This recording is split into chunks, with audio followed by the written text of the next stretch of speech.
All right, really quick, we're live on Facebook right now. I'm here with my man Shay Smith, RHYMEFEST Academy Award winner, Golden Globe winner. What haven't you won? Critics' Choice. Critics' Choice, because I voted. Jay voted for me to have a Critics' Choice Award. Grammy winner. Thanks, Grammy winner. Jay. Appreciate it. Appreciate it. So we're going to be taping an interview for a package that's going to air on Fox here in Chicago right now, but we're also going to be live on Facebook, so feel free to tune in to our live conversation. And this is it. So actually, you and I just met, so they're going to sort of kind of be. But it's like we go way back. And we do. It feels like we go way back, to be real honest. All right.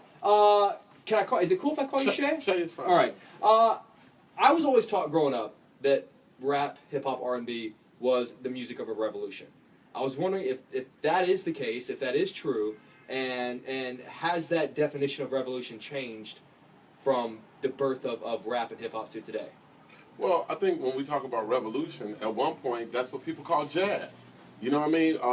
At one point, that's what you may call rock and roll. You know what I mean? So I think revolution is anything that breaks down an old system and brings about change into a new system.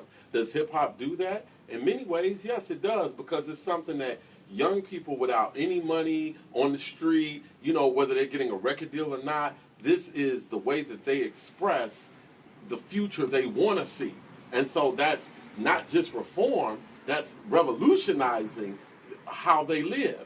And so is hip-hop revolution?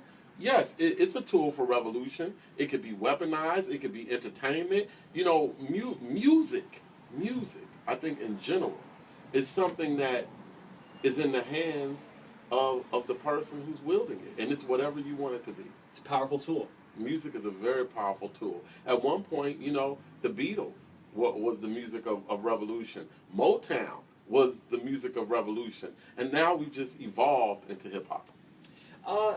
Being a Chicago artist, being here, you represented Chicago proudly. No matter where you've gone in the world, you've always come home. How is being a Chicago artist different than being an artist anywhere else in the world?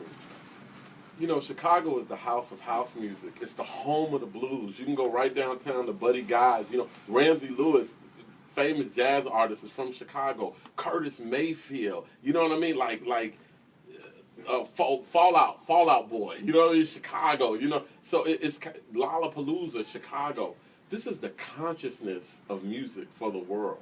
Like this is a blue collar town built on top of communities. You can't run Chicago from the top down. I think that's the problem some of our politicians are having, trying to run it from a top down perspective. Chicago is from a ground up type of place, right? And we come with hundreds of years of history of work and pride in various Irish communities, strong Irish communities, strong black communities, strong Italian communities, Greek, Jewish communities. And Chicago is the world. We're the world. Now, New York might be the financial capital of the world, but Chicago is the consciousness of the world. I like that.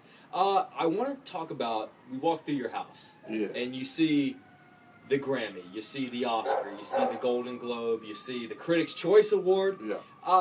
This is such an uncertain business. At what point do you know that you've made it? When you're holding the Oscar, do you know that you've made it? When you're holding the Grammy, do you know that you've made it? Or do you yet still feel like you haven't made it? You know that you've made it when you found your replacement, and when you've trained your replacement, and when you see your replacement carrying on the legacy of greatness. You know that you've made it when you come back to the community that raised you, and they accept you, and they're proud of you, and you can help rebuild that community and build other people from that place that you've grown from. Awards are inanimate objects, you know what I mean? A lot of people get awards and are forgotten about. How do you know that you've made it? You know that you've made it when you feel the satisfaction of your family embracing you and saying you have fulfilled the promise. Whose replacement were you? Who did I replace? I think that I walk in the shadow, in the footsteps of Curtis Mayfield, who's also from Chicago, who, when you look at his legacy, I'm your mama, I'm your daddy, I'm that in the alley. He was talking about the struggle of a community and you could see it in his life and in the way he played. You know, I would like to walk in the legacy of Gil Scott-Heron, you know, of the Last Poets. You know, I think if I could walk in the footsteps. I mean, when you look at what's the guy? He's on the Cook County. He's on the Cook County Commission. He was an old singer. I can't even think of his name now, but don't edit. But like, you know, I would like to walk in the footsteps of those people who were musicians, but also strong community members. What is it going to take for someone to replace you one day when that day comes? Training. You have to set, number one, you have to set an example. Number two, you have to have some type of success so that people can say, yeah, that's what we want to, you know, be. But we have a program where I teach creative writing to young people called Donda's House, which is named after Kanye's late mom, Dr. Donda West. And, you know, I directly, hands-on, teach young people. And it's not for them to be famous. It's for them to learn writing techniques, to learn the history of music. And I'm always trying to find my replacement. Yeah. You made headlines recently when you tried to report an armed robbery, and you were treated by the CPD, as you described, disgustingly. What was that experience like? What was the experience of the aftermath like? And was there anything positive that came out of that?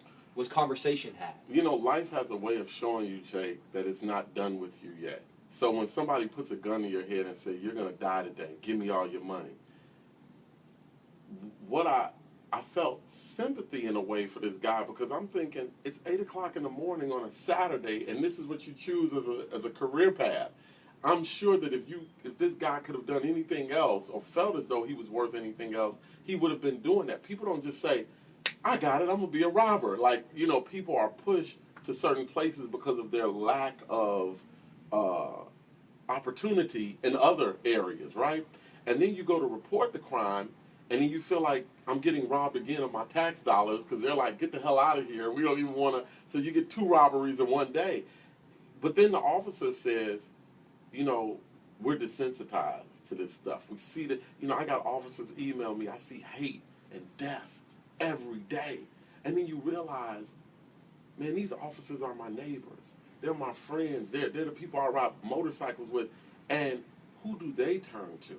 Where do they go to talk about they're not getting the psychological help they need. Everybody has these reform policies, and we're going to do de-escalation, and all this stuff sounds good, but these officers are human beings, man. And where do they go for solace? To just be a human being and not not RoboCop. You know what I mean? And so I realized that for the robber I have sympathy, and for the officer I have empathy. But man, I'm still a citizen. I'm still paying taxes. I still deserve a service. You know what I mean? And so one of the things when you talk about positive outcomes that I'm looking for, I have a bunch of smart people we're putting together, and including some of the good people from AARP, and we're trying to do a citywide therapy session. Because what I realize is that a lot of Chicagoans are traumatized. And it didn't just start with like the Rahm Emanuel or Mayor Daley. This goes way back. There's never been any reconciliation or healing for the trauma of just being a Chicagoan, period. Whether you're white, black, Arab, whatever. You know what I mean? This is one of the most segregated cities in the country, if not the most segregated. Dude, I've gone to Indianapolis and seen more integration than Chicago and Indiana. So what I'm saying is this city needs a reckoning, a healing. People need therapy, and we need, because we've normalized violence. We've normalized looking at each other as different, depending on if you're from the West Side. Hell, the Sox and the people in Wrigleyville don't even get along. So we need some type of one city moment. And so, you know, what I'm trying to do is a Truth and Reconciliation for Chicago day where we bring therapists. We bring citizens, we bring officers, people who have been abused by police, and we let people tell their story. Because in telling your story is healing. Is that being... It's being put together. Yeah. And we have some very smart people, very smart therapists, psychologists, that are helping put this together, and we're going to have more details on this mid-August. I'm sorry, mid-October. We're going to come out with our plan. Please follow up, because we'd love to kind of follow up and hear what's going on with that. I'm sure you've seen in the news recently, whether we're talking recently within a month or a week or a year, but especially within the last 24 hours, the two police shootings of unarmed black men, I believe, in Charlotte and Tulsa. Becoming almost commonplace these days to hear this on the news. Any reaction to, if not the ones over the last year, just the one within the last 24 hours? You know, I stay with the belief that your local politician and your local police officer is your employee. You are the employer. When we talk about these type of situations, we can't come at it from an oppressor-oppressee type thing. You have to come at it like our company, which is America, our city, our country, our company is headed in the wrong direction. And how do we get our company back on track? How do we get our employees, which are our politicians? They serve us. Those are civil servants. The police serve and protect. We as citizens have to come together and say what we would like to see. We have to be clear about the changes we would like to see made. It can't just be from a standpoint of stop. It can't just be from a standpoint of, it's us against you. We, again, police officers, many of them, are parts of our community. So how do we get our company, our community, back on the right track? And how do we help our servants to best serve community? That should be the prime directive. It can't be us against them. Again, many officers are under extreme trauma. Many of them may have PTSD and have a badge and a gun in escalated situations with mental trauma, which makes for even worse situations. How do we make sure that these officers have the therapy that they need? How do we remove the red tape and the barriers from citizens and officers and even politicians getting the help? How do we remove the stigma from it? I believe that we, as a country, we're going to have presidential debates next week. This is what we're looking for from our candidates, to tell the American people what the plan is for healing and becoming one country again, one community again, and not this community of us versus them. We have to break down this separation and segregation of who we are as human beings. I don't know if that answers your question, but at least for me, I can't come at it like us against the police or the police are against me. I have to come at it like the police work for me. And how do I have so much stake in this community that the police have to work for me and have to work with me as a community member? There are things that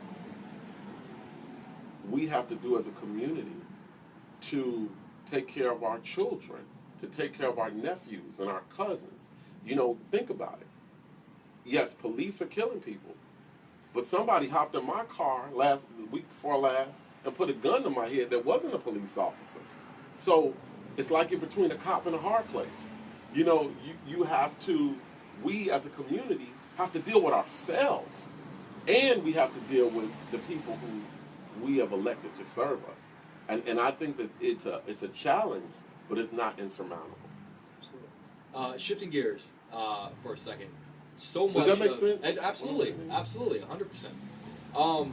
So much of your life, your career up to this point, based around the relationships that you've made up to this point. Is there one in particular that you think you would credit to being responsible for where you're at right now? Decisions that I've made that I would credit for where am I at right now? You're a successful man. You got so? Yeah. You don't? Yeah. success is relative. You know what I mean? Success is how do you feel today? Based off your gauge, then. Well, we said when you came in and you said, "Oh, look at all these awards." I said, "Yeah, but that was yesterday." Mm-hmm. You know what I mean? Like once you do an act, the act is done. You wake up the next day. What are you doing today? You know, the way I view success is, what did I do today? Not what did I do yesterday. What I did yesterday, man, oh, that was great. But I wake up and I'm still young. I still have strength. Yo, you gotta get out there and work every day. And so, but is there any? Yes, I made a decision to stay curious. I made a decision to always be considerate of other viewpoints. I made a decision to not stop evolving. And that decision, I think, leads me to new heights all the time. I like the commercial with the Dos Equis guy, the most interesting man in the world. Yeah, you know? Yeah. And I once asked Kenneth Cole, we were on his boat, man, and Kenneth Cole has this big boat, and we're in Martha's Vineyard, and we're like selling. And I said, man, how do you become the most interesting man in the world? Because I looked at Kenneth Cole as like a guy of amazing wealth and intrigue. And then I said, how do you become the most interesting man in the world? He said, stay interested in everything. So I believe that a continuation of curiosity and intrigue in everyone else just gives me the appearance of intelligence. I mean, how can you be a good writer if you're not curious in other people and other things and other places and other events? How can you be? Yeah. And look at the ones who were great, but then at some point said that they were great and really believed they were great and isolated themselves because they were great. And what happened to their works? I mean, any kind of artist, filmmaker, songwriter, author. Any kind of artist. Like the moment you stop being curious and the moment you stop being a student is the moment you stop being successful. I hear that. You were very close with Kanye West, other local Chicagoan, for a long time. That relationship broke down recently. You sent a tweet about it that obviously with someone in your position, you tweet about somebody else that's going to be taken as a quote. Can you talk about that tweet that you sent out about Kanye? Can you talk about how that relationship has been since then? Have you heard from him? Have you talked to him? No, I don't really, I don't really talk to Kanye anymore, so I don't really talk about him anymore, My thing is, I'm here. I'm in Chicago. I'm in the community. I just think sometimes people take different paths, and this is my path. And, I love teaching the young people. I think it's important that when I walk outside the door and a young man across the street walks outside the door and says, man, RHYMEFEST live across the street from me, he then knows what he can be, And that's my path. My path is that of just being what you see. And so, those are the type of people and the type of business I want to do. When someone's telling your story one day and they're using different kind of adjectives to describe you, if one person at the end of the day says, hey, he was a Chicagoan, is that the ultimate compliment? I like being a Chicagoan. I've never heard that before, but I think a pure Chicagoan is a hard-working, conscious person. And I think it's important to put hard working, right? I mean, not to down any other places, but we're not like the place with sunshine all the time and you wake up at 11 o'clock and you work until 2 o'clock and then you go home and have a nap and go back. Chicagoans work hard, man, and we have values.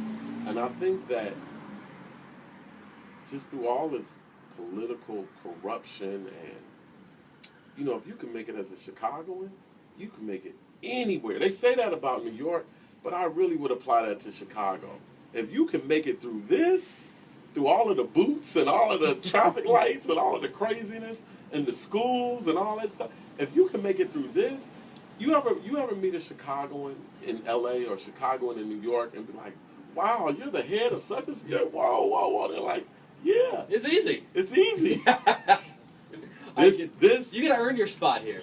You can't be president unless you've come through the Midwest. There you go. In Chicago. And if you don't believe me, just ask the current president and the current presidential nominee. There you go. There you go. We wouldn't be, obviously, so many things that I wanted to talk. I wanted to touch a wide range of topics. Whatever you want.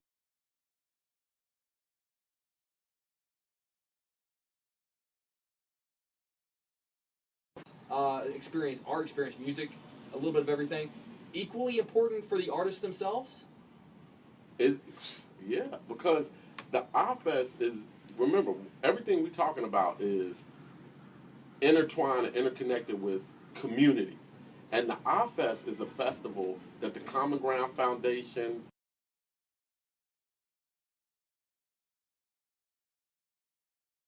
not only are you going to have Ice Cube performing, J. Cole, The Roots, The Weeknd. I mean, this is a great concert in itself. But what does the RHYMEFEST do that no other Chicago festival does? We include community, where we have young people performing on those same stages, where we have up-and-coming artists, and we give them opportunities. We have the city clerk that's going to be there registering people to vote. We're going to have all types of community tables where people can go get resources that they may need. Young people, older people. It's intergenerational. You know what I mean? There's no other festival in Chicago that blends community and mainstream the way RHYMEFEST does. And when you're talking about two artists like Common or myself, that we didn't make it to escape it. You know, all these rappers, man, I'm trying to get out the hood. Like, no. We're making it to rebuild it. We're making it to have a stake in it. That's what solves police brutality. That's what solves black-on-black crime. That's what solves many of the issues that we're going through, is when we stop having this brain drain. Chicago has had a brain drain of talent that has made, whether you're talking about rappers, athletes, lawyers, businessmen, that we make it through Chicago and we leave. When you see Common coming back doing this, when you see RHYMEFEST standing in the community saying, hey, Common, let's add a community component to it. Like, that's the Chicago way. And that's what's going to rebuild our communities. And it's the biggest thing. When the RHYMEFEST happens, it's the biggest thing in the city that day. And when you see it, when there's a kid out there that comes out to RHYMEFEST, and they see you, and they see Common, and they're inspired to hopefully be as big as you guys are one day, you also want them to remember, like, hey, don't forget about the community. Don't forget about everybody else.